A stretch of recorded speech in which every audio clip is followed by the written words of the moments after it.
afternoon, everyone. It is 12 o'clock. It is Wednesday, and it is the 12th of May, and I am so pleased to see you all in our participants line and our panelists, which I'll bring on in just a couple of minutes. My name is Jeannie Allen. I'm the founder and CEO of the Center for Education Reform, and I'm so delighted to see so many charter leaders, educators, lawmakers, and others joining us today. It's exciting, not just to have Charter Schools Week, it's exciting to have you on because we know how hard you work.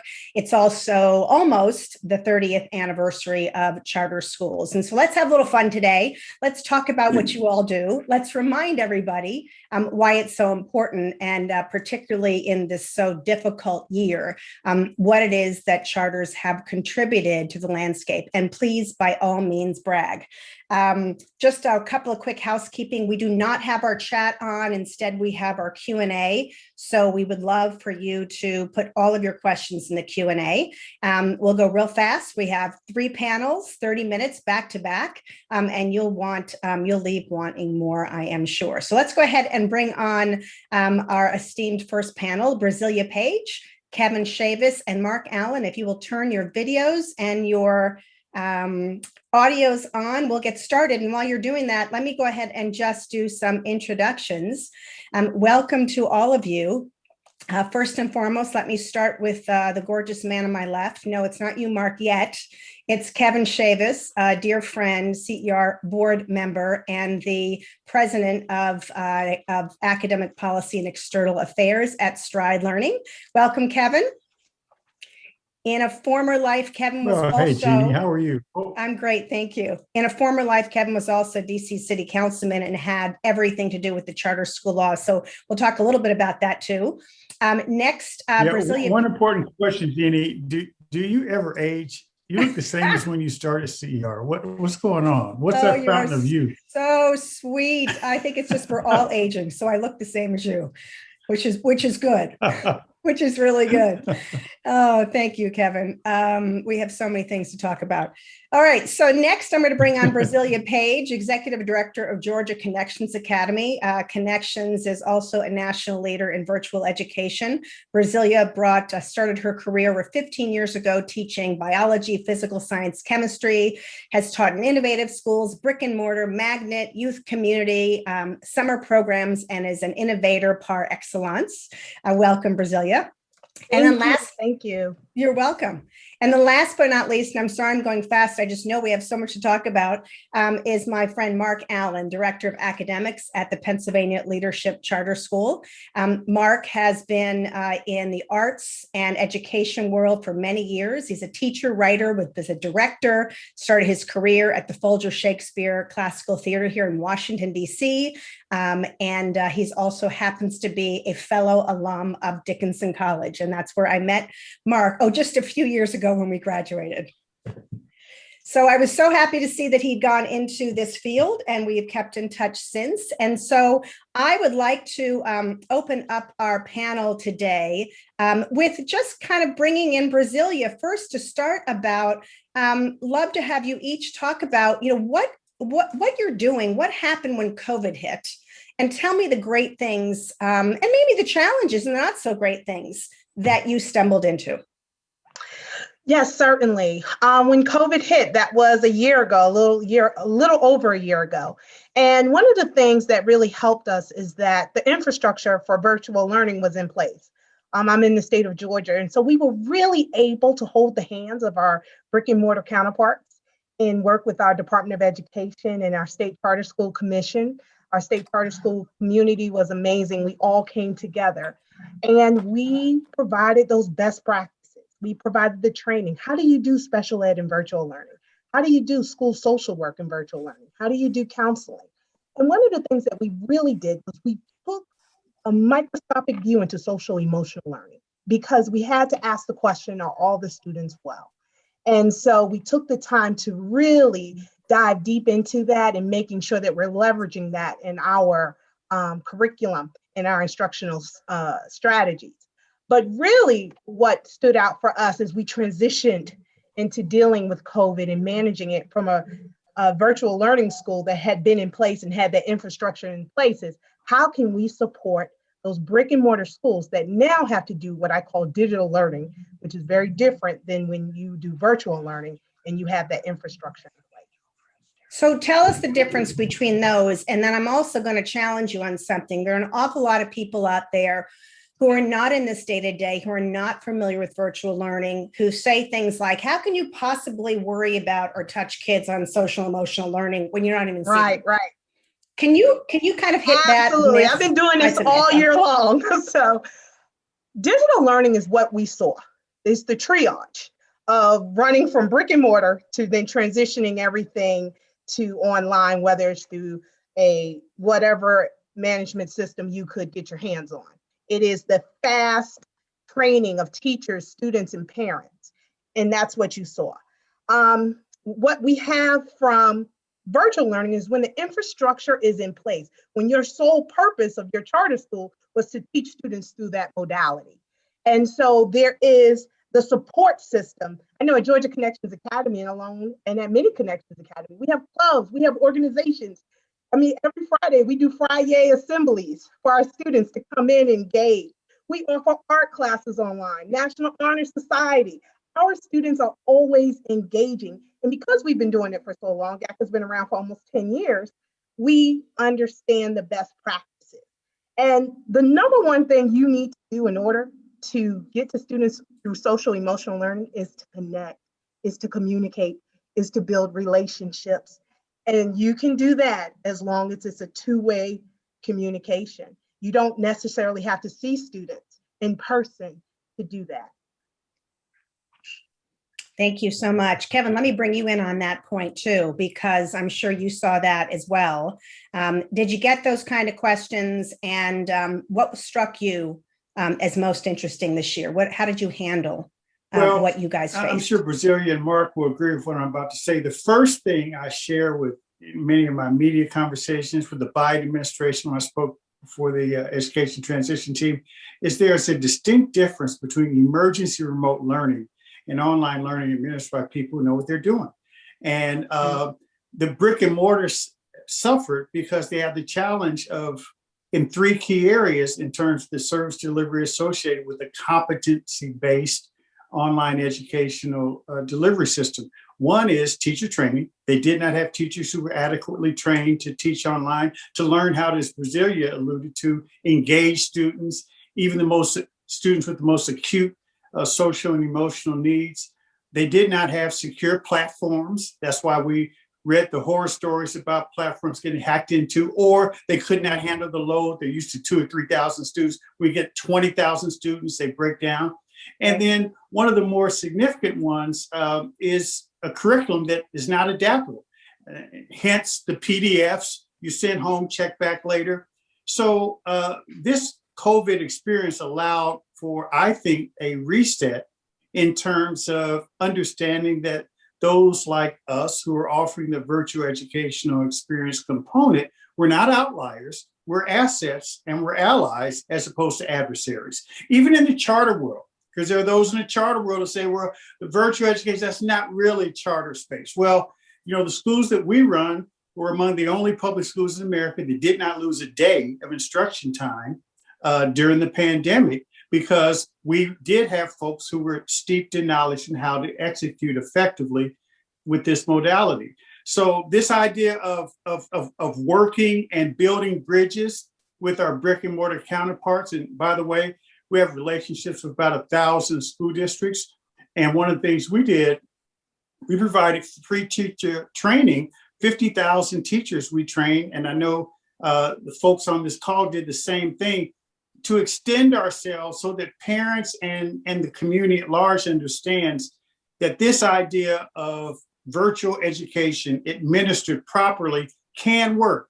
It's not for everybody, but it should be there for anybody depending on the need. And the one thing I hope that doesn't happen is because some school districts, not all, because some weren't prepared and had a hackneyed experience that they disseminated to their student population. I hope people don't view that as the extent of the power and promise of this option. Because if you do it right, and if kids are the right kids that can avail themselves of it, magic can happen just like in any other school. That's so well said. I want to come back to that in a couple of minutes, particularly kind of where we go next with all this. But let me go ahead and bring Mark in. And so you had interesting focus as well. Talk about what made things different this year than before, if anything. Also, your growth. I'd love for you to all talk a little bit about the demand and growth and the challenges you're seeing.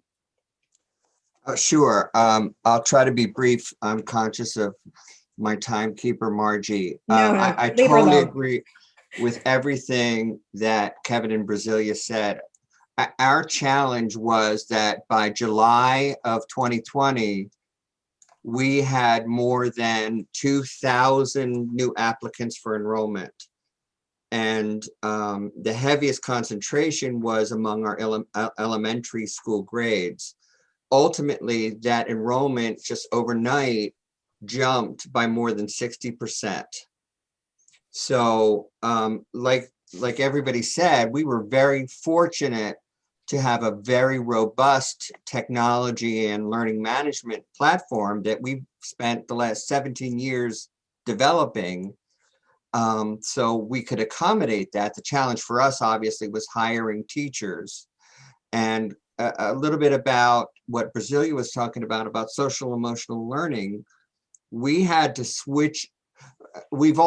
That's been a buzzword now for a while, and we've all been working on that, but we had to switch gears because we realized with so many new kids coming from a traditional school background, this adjustment to online created a whole different set of challenges. And kids are the product of their environments and what their parents watch on TV. I mean, we had kids who were flat out traumatized by the social and political events of the past year, as well as the enforced isolation of COVID. So we had to do a quick deep dive into trauma-informed instruction.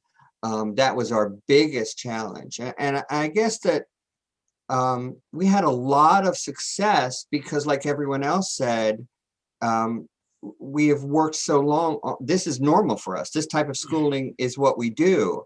But we watched our colleagues in the non-charter school community. I feel so badly for them. They were drowning, okay, we've just spent 17 years developing this program, as K-12 has spent more than that. And every other school, hey, you have a week, come up with it. And then the teachers were back at school, then back at home, back in school, back at home. So it was in person, online. They were so burned out and frustrated. And we reached out to many of those schools. I and our other cyber colleagues, not one of them took us up on it. We said, hey, we're just here to help you in any way we can. Not one took us up on it. So what our teachers did, they reached out because they had friends and colleagues in the community and said, look, I'll walk you through it. I've got this. We're going to help you. And so we were able to help through a sort of backdoor kind of way, but it was a little disappointing that none of the schools themselves embraced us as a partner because we were just wanted to help. And that is a common theme, right? In lots of places, partly owing maybe to charter hostilities, partly owing, when COVID hit, if you will,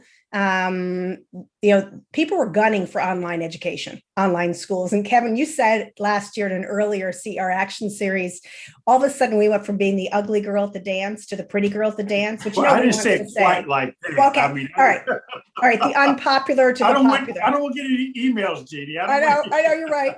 The person who no one wanted to dance with. Let me be more correct. But all of a sudden you had states calling you, right? And so in states like Pennsylvania, where it's more hostile, no one was banging on Mark's door. You had states that were actually waking up saying, wait, we need you. Yeah, I think it was a little bit of, it's like everything in life. There's, I'm a movie buff, Clint Eastwood fan. There's the good, the bad, and the ugly. And I think that there are school districts out there, visionary superintendents, mind you, that are saying, hey, this is a reset. We got to deal with this. This won't be the last crisis, the last flood, the last shooting, the last pandemic. There's going to be something. And the default may be hybrid learning. And these superintendents are saying, we got to figure this out. And they look at those three areas I talked about earlier. Then there's what I call the bad. Those are like, well, maybe we can stick our toes in water a little bit to buy time. And the downright ugly are like, we're going back to the old normal. And what they don't realize is the old normal is gone. That right now there's an explosion happening because, as I said to you before, Jeannie, when this first kicked off, that this is probably going to lead to the biggest explosion of parent choice ever. Because parents got to peer underneath the curtain and they liked some of what they saw, but a lot of what they saw they didn't like. And for those parents who did embrace the virtual learning experience, they're going to say, you need to offer this to us and you need to offer it the right way. So I think this whole parent empowerment piece is going to make a huge difference. Yeah, in Brasilia, I wonder if when you were encountering parents, were there new parents coming up that were really like, what were their new questions?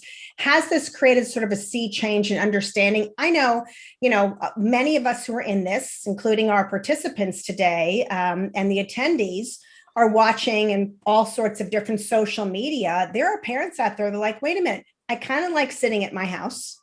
I kind of like the fact that I can run out and grab my child. If I got some more support in different ways, maybe I could do this in a way and help my student learn. Do you think we're going to see a bunch of differences in the family? Absolutely. So at GACA Connections Academy, Georgia Connections Academy, we already have a robust parent engagement team. And so we do summer parent orientations for all new families. It's mandatory in person, or this past summer it was virtual, but it was them meeting with us and us walking them through the process. And so now we have this exit strategy because they've gone through their first year with us. And what we're hearing is, they have to do an intent to return. And what we're hearing is, I want to stay. Because I love the flexibility that is now allowed. I like that you have best practices in virtual learning. I like what is offered. My child is still able to participate and do all the things that they were able to do in the brick and mortar setting. But now what they're finding is their grades are shooting up. The missing gaps in learning, they're closing, and these students are excelling. And like Kevin mentioned earlier, virtual learning is not for everyone, but we have certainly found so many students that have found a home, from special education to 504 to students who are gifted AP dual enrollment. They are doing well. And so, like I said, we always go back to, are all the children well? And it has been such a blessing to see parents give us that feedback and see them stay with us. And Mark, what do you think we all need to do to make sure that more people appreciate that option? How can we be more effective in helping you grow the offerings? I think that I'm going to build on what Brasilia said, because I totally agree with that. The best part of this year for me is a lot of people said, oh, as soon as school's reopening, you're going to lose all those kids.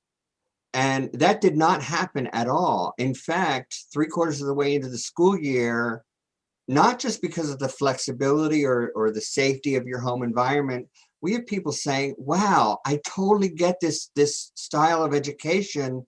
And I feel like I know what my child is doing more. I feel like I'm communicating with teachers and administration more.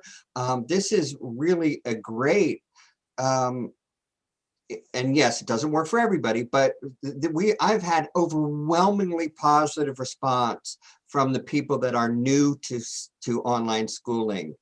And that word of mouth is our best advocate.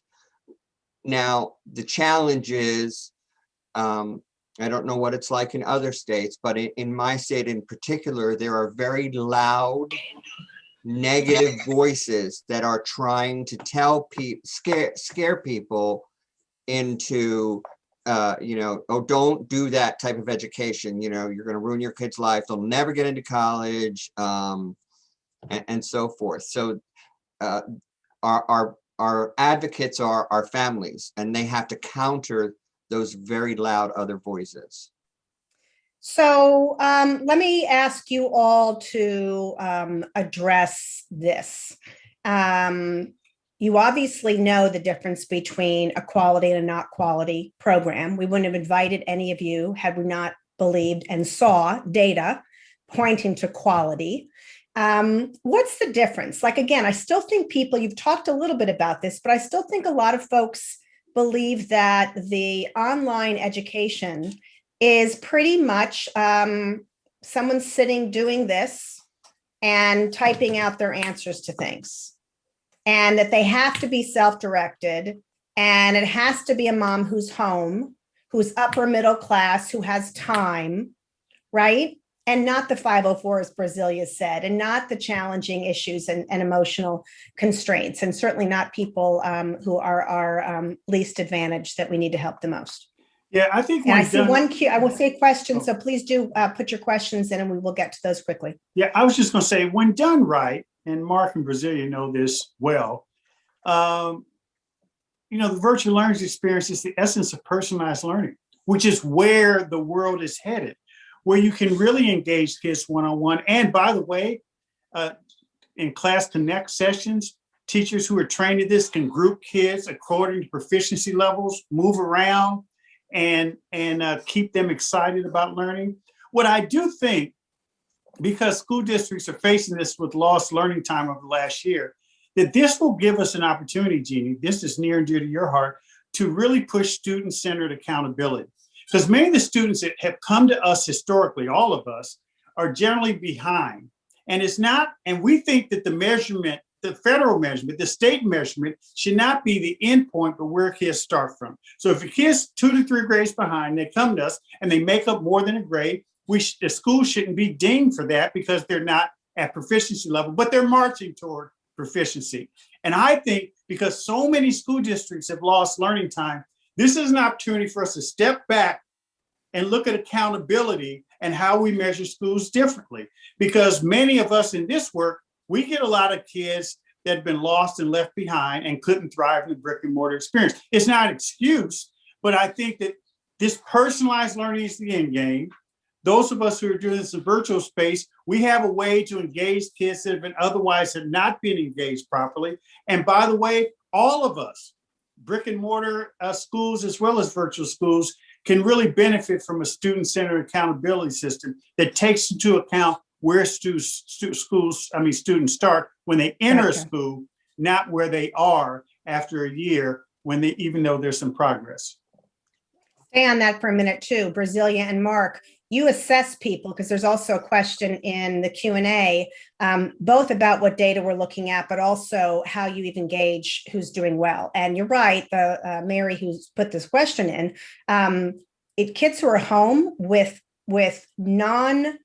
traditional public schools that have never done virtual schools, of course, the more advantaged kids are going to do well because the more advantaged kids have families that are around them helping them do well, right? But in virtual schools and online charter schools, you all are required in each of your communities, states, and by law, you're pre-testing, post-testing, reporting gains year to year to year in real time for each student. Am I right about that?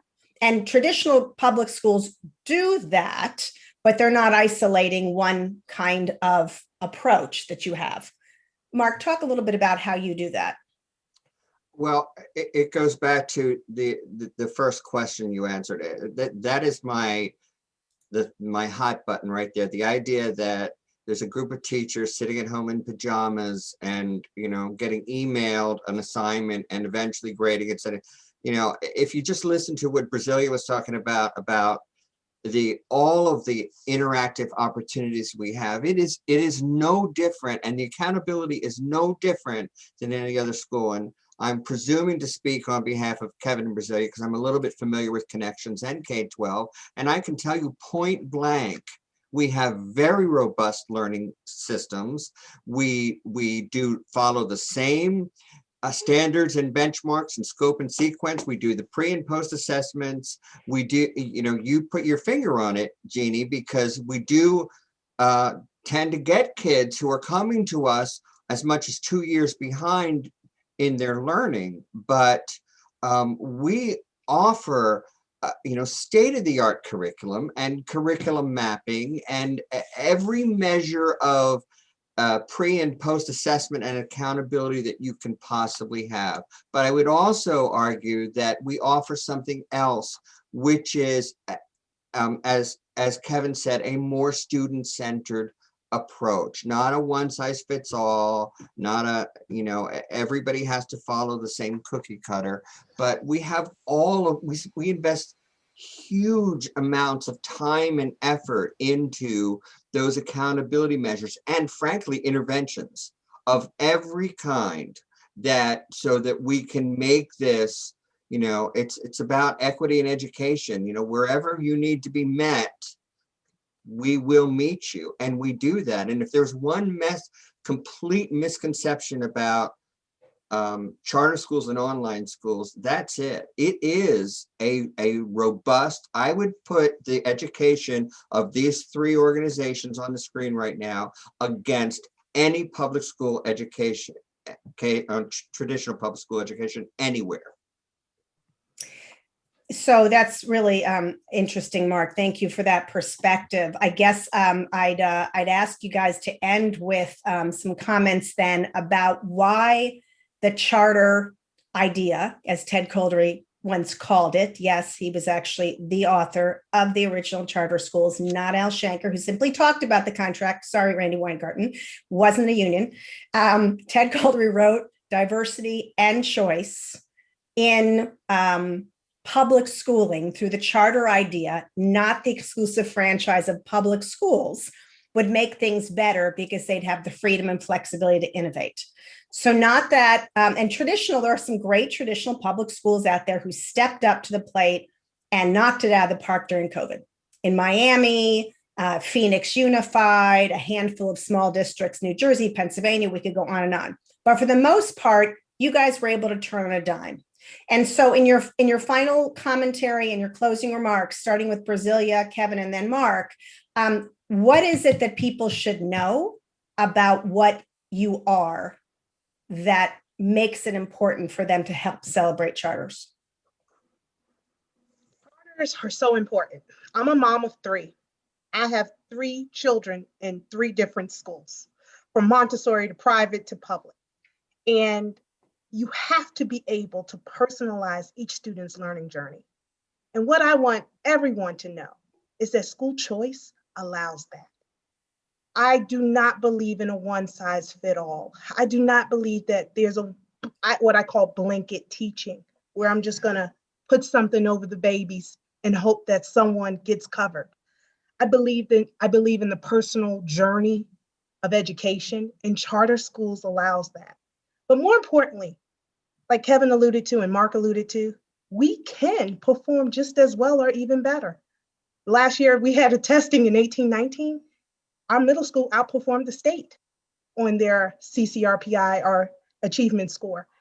GACA is the first virtual school in Georgia to be designated a beating the odds school.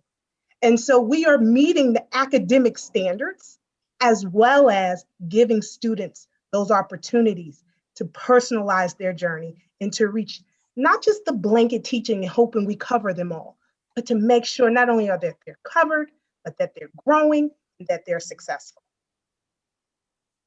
Thank you. But Jeannie, you and I have been doing this a long time. I earned this gray beard, okay? I earned every hair. And I can tell you when, I helped get the charter movement going in DC, when it got going in other places, it was born out of the belief that less is not more, more is more. And diversity in education, it means equity. It also means diversity in terms of approaches, diversity in terms of modalities, diversity in terms of structures, diversity in terms of how we meet kids where they are. And So I think the charter movement needs to remind itself of who we are, where we came from, and why we're here. The movement was born out of this sincere, strong belief that we needed to have diverse options, an array of options to meet the diverse needs of an array set of kids. And so I think that we need to not constrict, but expand. And that's the only way innovation and creativity can flourish. And by the way, last thing I'll say, it's a sad irony that the COVID put a spotlight on virtual education that allowed parents who otherwise may not have even thought of that option because of the propaganda, to see that it works for their children. I only hope that there are more opportunities, not just for the virtual space, but there are other innovative and creative ways that we can get parents to try things out for kids who may be struggling in their traditional school. Thank you, Kevin, so much. I'll jump in for 10 seconds because I know we're over time. And by the way, Kevin, Jeannie looks exactly the way she looked in college. And that's true. I would just echo what they have said and say that, why would you shut down laboratories of innovation? Because we're a charter school, we've been able to create a performing arts center, a pre-professional training program for kids. We've been able to create a gifted center for kids that operates like Socratic seminars. Why would you limit that instead of embracing? I agree, more is more. Okay, that's it. Well, you guys are fabulous. Thank you so much, Brasilia, Mark, Kevin. We look forward to people be able to post this. We will make sure they can connect with you. Thank you for being with us. And we're going to transfer to our next panel here on our charter schools profiles and courage. And those are courageous people who have been leading the charge against all odds this year.